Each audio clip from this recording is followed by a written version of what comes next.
I rise to support this bill brought forward by my noble friend, the Baroness O'Loan. I wish to bring us back for one moment, as has just been referred to by the noble Lady Cox, to the title of the bill we are debating, Conscientious Objection. And I agree in the context of the term conscience. I support and agree with the mainstream academic view, which has been briefly referred to earlier, as articulated by ethicist Professor Dan Brock of the Harvard Medical School in 2008. I quote, "Deeply held and important moral judgments of conscience constitute the central bases of individuals' moral integrity. They define who, at least morally speaking, the individual is, what she stands for, what is the central moral core of her character."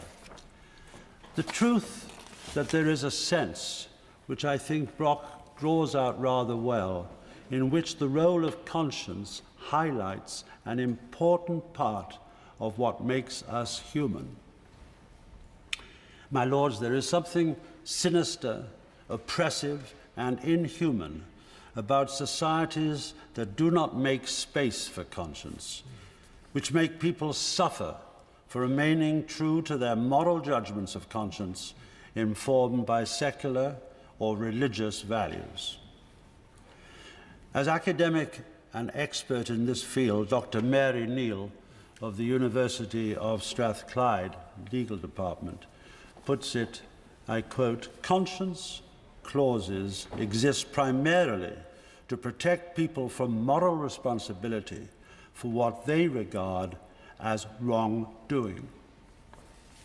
This, my lords, seems a vital part of our legal framework, and one which, in the areas of medicine we are discussing today, is widely respected internationally. Article 9 of the European Convention on Human Rights outlines that everyone has the right of freedom of thought, of conscience, and of religion.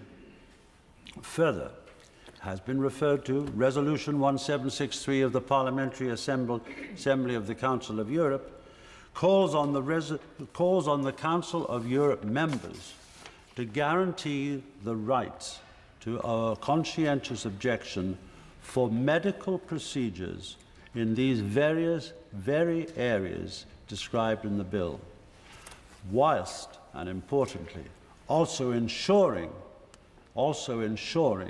patients are able to access appropriate treatment.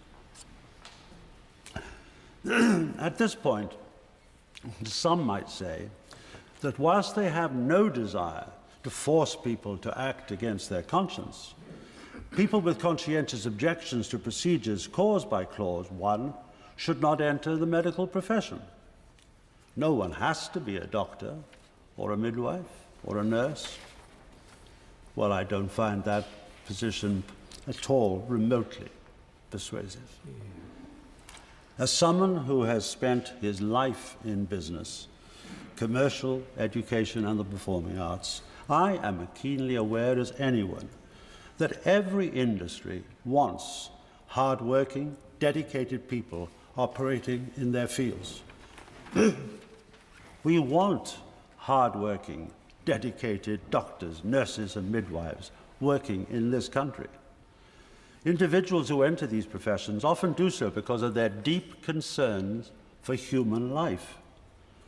It is therefore no surprise that the medical procedures covered by Clause 1 of this bill would be problematic to some of them. In the absence of this bill, two groups, I believe, really get into difficulty. First, let's consider those who are already trained and have become medical professionals and who have conscientious objections to abortion. The 2016 report, Freedom of Conscience of Abortion Provision, highlights evidence of clear conscientious objection-based discrimination against those already in the medical profession. Now, these were not frivolous claims, but serious concerns expressed by those who reported that they would not be able to progress their careers if they objected to abortions. It is for this reason, my lords, that I strongly recommend the employment discrimination protections in Clause 3. Second, let us consider the implications of asserting that only those without a conscientious objection should enter a medical profession. This would be clearly a huge disappointment to those who aspire to be medical professionals and who otherwise would have become talented doctors or nurses. I know we are all greatly disturbed by the news of the shortage of medical staff in the National Health Service. In this context, therefore, putting any barriers in the way of entering the medical profession because individuals feel they cannot exercise their freedom of conscience is clearly counterproductive. The irony is that some would argue against conscience on the basis that it will apparently restrict services, and this is greatly compounded by the fact that the right to conscientious objection proposed to this bill and already in law only applies to individual professionals. The National Health Service in both England and Wales has a legal obligation to provide abortion services, and they have the responsibility to ensure sufficient provision. My lords, I do not wish to see medical professions condemned to being impersonal distribution mechanisms rather than people. I do not wish, and I'm sure none of us do, to have services delivered, especially healthcare services, by people who have been forced to renounce a key aspect of their humanity. We want doctors and nurses who are more, not less human, and that will only happen if we honor their humanity.